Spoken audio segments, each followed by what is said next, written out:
Hey, it's Nathan, back again, with better mind and better soul. So far in my videos, I've tried to help people, point them in the right direction, give individuals self-confidence, and fix their issues, and give them amazing life by word of mouth.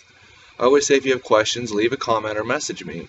In a short amount of time that my videos have been viewed today, I received several questions on topics that I'll cover later, and I even got a sad question today.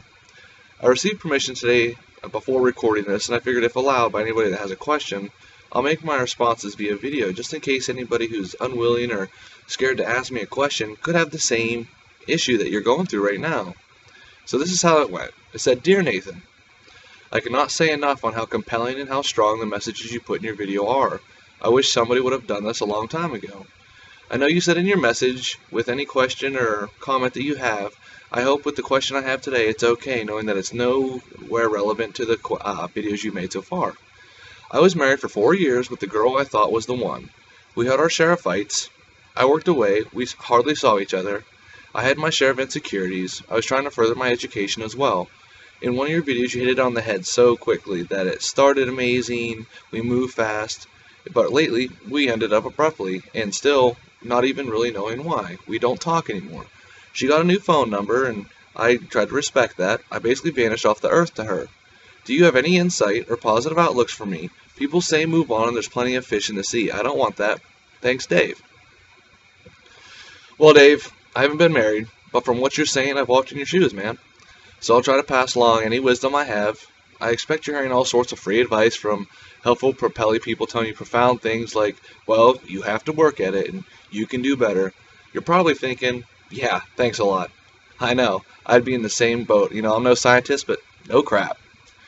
I strictly believe that divorce should never happen. Both of my parents were divorced several times. I know what it did to the kids. I know what it did to the morale of their relationships for further down the line. I don't believe for 1 second that divorce is anything other than your last option. If the thought of divorce even enters somebody's brain, that's not true love in my eyes. True love will fight to the death and basically never give up. Just think of the vows that you read on that day that you got married. If you live and cherish those, the thought of divorce is typically insane.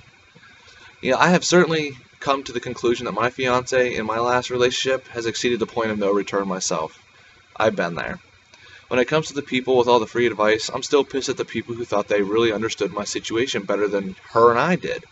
Don't listen to outside influences. Only you really truly understand what you and her really had. Not knowing how recent this has really been for you, you have to allow enough time for the mourning process. No matter how you feel about her now, maybe not long ago you were in love with this person. You had a life together and that's gone now.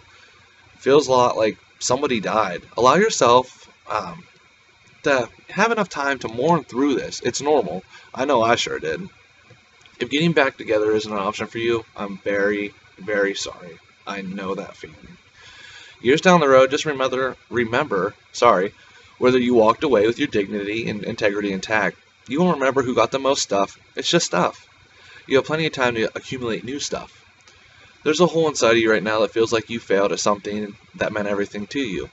Everyone, including me, can tell you that's not the case. You didn't fail. Things happen. You just got to go with the punches.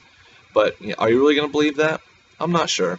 I'd love to say that a month's going to go by fast and you're going to get better and you're going to forget about her, but that isn't true. All I can say tomorrow is the sun's going to come up. And each day it's going to get a little easier and easier, and that's going to put you in a place where you can start to build yourself back up. One thing I can tell you is make a commitment to yourself to stay out of a relationship for at least a year. Doesn't mean that you can't go out to the movies or go to dinner or, start making new friends, but people will make statements and rumors and rebounds all the time, and that's trouble that you don't need right now. You're at a vulnerable state in your life. There's 1,000 switches in your head and your heart right now that need to be reset before it will be of use to anybody new. So, find some new hobbies. Be yourself. Just try to fix things in you that maybe you never thought were an issue. I'm basically going to finish this up with, God never gives you more than you can handle. Unless it's herpes, then, you're out of luck, man. You're stuck with that. But there's things that'll take you away from this, or you can take away from this and you can grow from. I can say with all honesty, if things had to be this bad in order for you to turn your life around and it'd be good, I'd say it's well worth it. I'm on your side if you need anything or you have any other questions, just let me know. I hope what I just told you is good. I hope things get better for you and you can fix this. So God bless, man.